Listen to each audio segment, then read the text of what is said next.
Shri Ganeshaya Namah. Om Sarvadevaya Namah. Om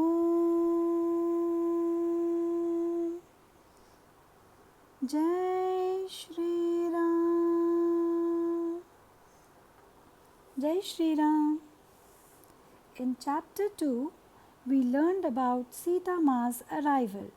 Now moving on to chapter 3, Sita's education, part 1. Sita Mata's presence transformed the household. Everything now revolved around her. Janak Baba and Sunaina Ma would spend hours sitting in her presence, watching her sleep, taking turns holding her, and what not.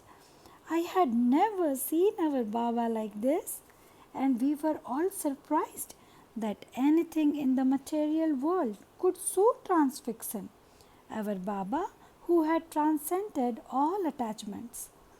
But they were not the only ones who were mesmerized by her. This was a condition that came of all of us in the household. If something was needed for the infant, all the servants would rush to bring it. I would have a hard time leaving the room where she lay. Such was the attraction to her. I would find myself gazing upon her, and for the first time in my life, a palpable love entered my heart. I felt for this child as I had never felt for anyone. There were no words to describe that feeling. Mata, I whispered one day when I found myself alone with her, it is through you that I have come to know joy. You have brought light into my life, and I will serve you faithfully to the best of my ability for the rest of my days. From the beginning, the servants and others called her Mata. It just came naturally. Although outwardly we were the ones caring for her, we sensed that inwardly she was caring for us. In the truest sense, she was our Mata. Sunaina Ma laughed at first when she heard us calling her Mata. But then her laughter subsided and she said, "You are all correct. Although she is the mother of the world, I must see her as my child. That is the nature of Maya." For several months after Sita's arrival, Janak Baba did not leave the palace except to visit the immediate localities. His habitual travel to distant sages paused, for a while at least. But as Sita Mata approached the first year of her birth, he accepted an invitation to visit a certain sage. He came to say goodbye to Sita. I was there with Sunaina Ma.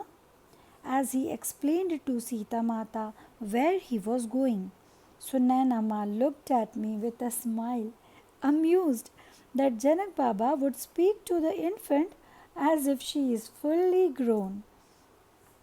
But as he rose to take his leave, Sita Mata held out her arms to him and their eyes locked. For a moment, he didn't say anything or move, but then, as if in response to her, he said, "Okay, I will take you along." Sunaina Ma began to protest, but Janak Baba simply put his fingers to her lips. "She has asked to come, and I cannot refuse her." "You cannot care for her alone?" Sunaina Ma said. "I am perfectly able to, and I am sure the hermitage will be happy to receive her. If you insist on taking her, then bring Meenakshi and Usha with you." Usha was a younger servant and had great devotion to the household. She often assisted me in my work. Janak Baba looked at me. "Yes, Meenakshi, you may come, and go, tell Usha as well. I had never travelled away from the palace, and I had never visited a sage's hermitage.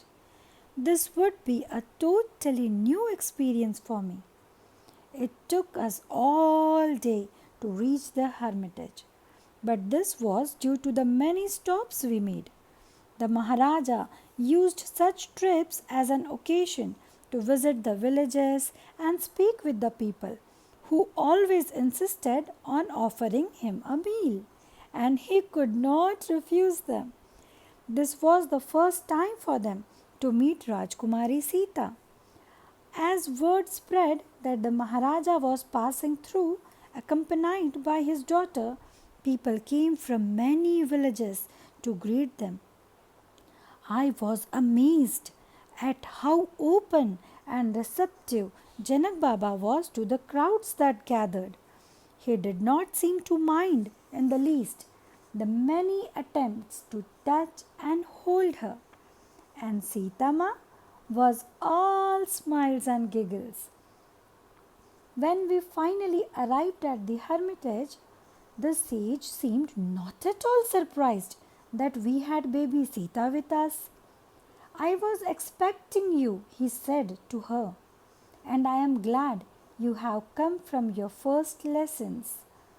The sage took Janak Baba into his hut, while I went to the hut assigned to Sita Mata, Usha, and me. It had been a long journey, and I was sure that Sita Mata would be ready for bed, as she had stayed awake throughout the whole journey. Usha and I quickly prepared the bedding for her, and then Usha laid her down and reclined beside her. I began to sing quietly. When I looked over, she was fast asleep, but I kept humming until I also began to nod off. Sometimes later, I awoke with a start. I was slumped over the bed where Sita Mata was sleeping, or had been. I saw that the bed was now empty, except for Usha, who was fast asleep. Mata! I called out several times. She was not in the hut. My cry woke Usha, and the two of us went outside in a state of near panic. It was late in the night. Sita Mata could not have gone far, I reasoned. I searched the whole courtyard, but she was nowhere to be found. A faint light illumined the hut where Janak Baba and the sage had been sitting. I would have to go, alert them. Hesitant to disturb them, but not knowing what else to do, I told Usha to keep searching while I approached the hut. The door was slightly ajar, and I saw Janak Baba and the sage and a few others sitting deep in meditation. What was I to do? As I stood there, trembling in fear, Janak Baba slowly opened his eyes and motioned to a corner of the room. There I found the sleeping Sita Mata. He said in not more than a whisper, "She walked in not long ago. She walked in." In his whispering voice, I could hear his amazement, as baby Sita had not taken her first step as of yet. Surely I had misheard him. "Walked?" I asked. He nodded. "Leave her here and go to bed. Meenakshi, everything is fine." From that night on, Sita Ma walked everywhere. She was so pleased with her new capability that she would not sit still. She would take off before I realized it, and I had a hard time keeping up with her. She had her eyes on the hermitage gate. Whenever it opened, she hastened toward it.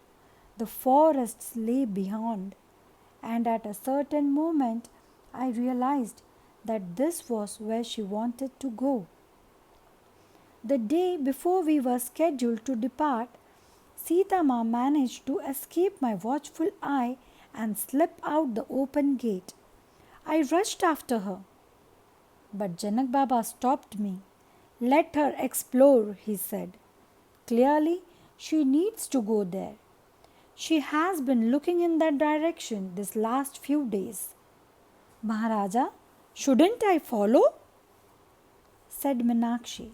He nodded, but at a distance. Give her the room she needs. I called Usha, and the two of us followed her. She seemed to know exactly where she was going. Without any hesitation, she went into the forest, where she lifted into her arms a small animal that had been wounded and was hiding behind a tree. Then she turned around and, with the animal in hand, returned to the hermitage, with Usha and me some yards behind. She handed the animal to her father, who had been waiting for our return, and began to cry. Janak Baba understood immediately. We will help this little animal, he said gently to her. She shook her head, the tears still flowing. A number of the hermitage residents, hearing a commotion, came out to see what was wrong. They made a little bed for the animal and bandaged its broken leg. But the animal died in the night. Sita Ma was quiet after that. She was no longer interested in the gate or in leaving the hermitage. She stayed by her father's side, and soon it was time to depart. We had been gone but a week, but when Sunaina Ma saw us, she said it seemed a year had passed because Sita had grown so and was now walking, and the experience with the little animal seemed to have affected her. She left as an infant but returned a child. Shri Ram Jai Ram Jai Jai Ram. Shri Ram Jai Ram Jai Jai Ram. Shri Ram Jai Ram Jai Jai Ram. Shri Ram Jai Ram Jai Jai